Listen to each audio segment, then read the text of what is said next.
government seems to be resisting every voice of dissent, and it's in consonance with the theme of today's event, which is "Teacher, don't teach me nonsense." What do you say to this, sir? Say to what? To teacher, the Nigerian government being the teacher here. Well, it's to fight bad teachers, and the Nigerian government has to be fought for attempting to take away our rights. Rights that we have won, rights that are constitutionally guaranteed, and rights that cannot be taken away from Nigerians. And that was Fela's message, that we must fight for our rights. Lastly, so I'm going to ask, yeah, revolutionaries in Africa have been alleged that every time you always fight, but it turns out that every time a new government comes, you continue to fight. Does fighting not have an end, and can revolutionaries not come into power to continue to teach what you feel should be taught? We have to keep up the struggle until you have a government of the people, for the people and by the people. It is only such a government brought about through revolution that can recognize and respect the rights of our people. But revolution is no longer tolerated in Nigeria. Somebody used the word revolution, and is currently in detention. Okay. Is revolution still fashionable, sir? For sure, whether they like it or not, there has to be a revolution in this country. President Buhari himself had used the word revolution before, and I have continued to insist that the use of the word revolution is not a criminal offense in Nigeria. And nobody has shown me any provision of our law that has criminalized revolution. And so, whether they like it or not, there will be a revolution in this country. So, do you think Fela's messages have really changed the political physics of Nigeria? Whether his messages has touched, they have changed something in terms of politics in Nigeria? Fela's influence cannot be wished away. One of the changes that Fela brought about that is not even talked about at all is the adoption of African names by many Nigerians and many Africans. We all got baptized in Christian homes, and you were given foreign names. But Fela educated people to drop those meaningless names, because every African name has a meaning, conveys a message. And like the Yorubas will say, "Orúkọ ń roni." But a white man may be a stone, or a tree. But for an African, the name means a lot. Even now, you have Christians who were Raphael, Patrick, and the rest of them, who now put Oluwa before their names. And that was part of Fela's revolution. And of course, the moment that our country gets deeper into crisis of underdevelopment, people remember Fela's messages. Everybody in Nigeria remembers Fela. When you are talking of the budget, when you are talking of oppression, when you are talking of injustice, and when you talk about the failure of people to rise up and challenge oppression, you remember Fela's STB. That we're too comfortable. We always get reasons not to fight. You don't want to die, but at the end of the day, people die recklessly on our roads, in our hospitals, and in their homes now. So we are going to die one day, And what I was saying is, why don't you die fighting? And fight for justice, fight for progress, and fight for democracy. I think what Fela was referring to that time, even up to now, is that there's a lot of history we don't know. There's a lot of background information we don't know as Nigerians, as Africans. Europe has distorted history for their own purposes. They've distorted our own history. They've destroyed our culture, and we're not helping matters by, towing that same line. So it's time for each and every one of us to look within, and then make that positive change. Unfortunately, what is happening right now, even with the politicians, even the so-called leadership, everybody complains about the leadership. Everybody complains about leadership, but you forget that today you and I will become leaders of tomorrow, and then at the same time we continue where they left off. There's no change. So it's not really about the leadership. It's also about the people.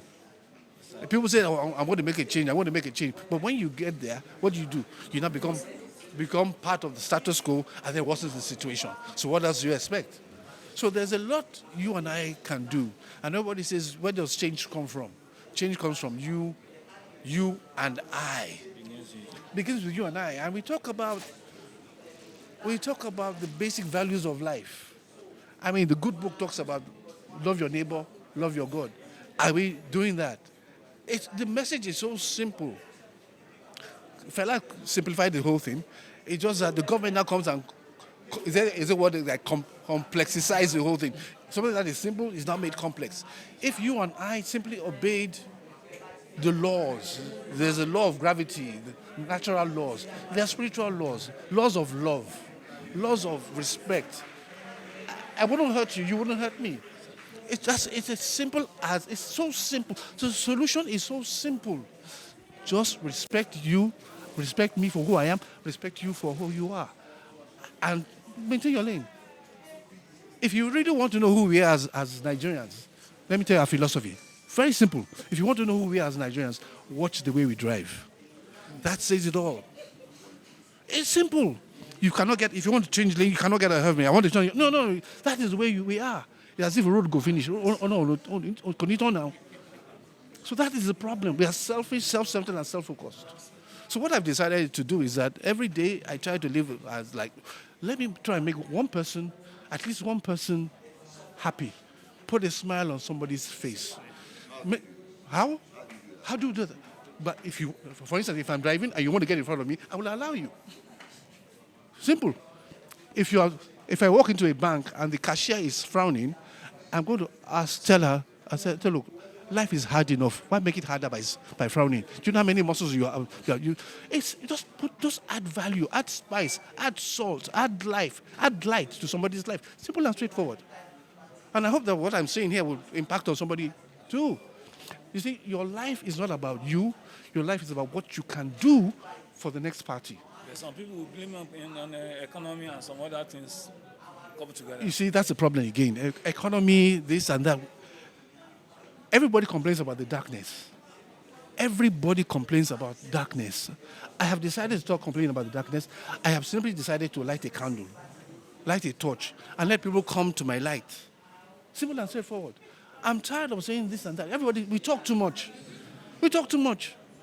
The solution, what is the solution? Oh, there's no light, no water. It's the same old song, different key.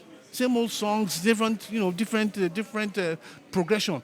Same old songs, different, whatever it is. What can you do to solve the problem?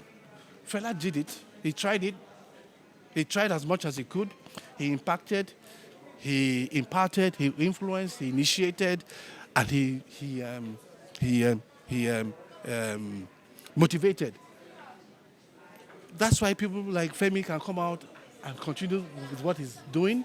That's why people like who else again? The Shei Sholagbade. There's quite a number of social musicians who are trying to make impact.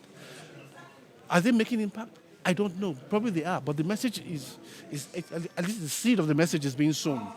The seed is being sown, and one day it will germinate. Thank you very much. Thank you. My name, Muiwa Majakudumi. My profile, Father Lord, what do I say? I used to be in the music business. I used to run a club called Jazzville many years back, and I shut it down in 2001. Whether I'm coming back or not, I don't know. But my son loves music. My son is there with Down syndrome. And I guess my focus right now is on pushing my son to do what he loves doing, and that is music. And that's one reason why I'm here, so that he could hear, listen, and learn. How are you doing? At the moment, fine. Thank you. Yeah, I'm okay. All right. Teacher Don't Teach Me Nonsense, Felabration 2019. What can you say about this thing? Teacher, don't teach me nonsense. It's high time for us to understand what that sentence means. Teacher, don't teach me nonsense. So far, teacher has been teaching us nonsense since reception of white people here. We should start having the conceptual ideology of knowing how to stop the teacher, don't teach me nonsense, by establishing Fela University. So teacher, don't teach me nonsense, we stop. How is that possible? We can start it right now by doing little contribution, because in less than 7 years, Fela will be 30. So what are we gonna go home with? Is it everyday Felabration? Someone like Chimamanda, so the Oyebode professor, myself, and a lot of people, if we start contributing, kobo, like every conscious African, start contributing 100 naira, 200 naira, according to your money from your country. Within, before Fela get to 30 years, we can form something, establishment of Fela University. That could be a way out for African cultural development. If not, Africa may be wiped away from the cultural history of the world. Established in Nigeria or in Africa? Or Established anywhere, it could be anywhere. It must not be that. Let me tell you, the greatest place you can find Fela, Kalakuta Republic is in New York, not even Nigeria. Not even Nigeria. Well established. My wife is an American, okay? And I'm a citizen of Nigeria. My wife is also a Nigerian by marriage. Now, can you tell us the legacy Fela left behind? Legacy Fela left behind, to your own understanding, maybe he built house, he did this, blah, blah, blah, is something that will make people to worship him less than 100 years, like you worship Jesus the Christ, like you worship a lot of deities from foreign land, send this and that. Fela has been sent ever before he was born. He was a saint before he was born. So the legacy he left is something that will make him to be worshipped as one of the deities. My name is Ajimiri Oswago Amechefu. I'm a Pan-African artist and a cultural researcher. I think what I can draw out really is the fact that we need to raise our voices, because when you talk about teacher don't teach me nonsense, that teacher is used in a generic sense, you know. And of course, Fela in that music actually talked about government. So we need to tell, you know, our governments not to lie about the things they claim to have been doing. Sometimes they tell us they've done everything and suddenly the roads are collapsing. So we need to ask, you know, government to stop teaching us nonsense. We need to ask those in authority. But more importantly, and that is the point I'm making now, that we also need to begin to tell citizens to stop, you know, teaching ourselves, you know, nonsense. Because we're in a dangerous situation whereby citizens begin to justify the actions of government in power. You criticize when Jonathan was there, but you criticize now, people say it's hate speech. You hate the person that is there. We begin to criminalize, you know, thought. We begin to criminalize, you know, dissent and justify things that should not be justifiable.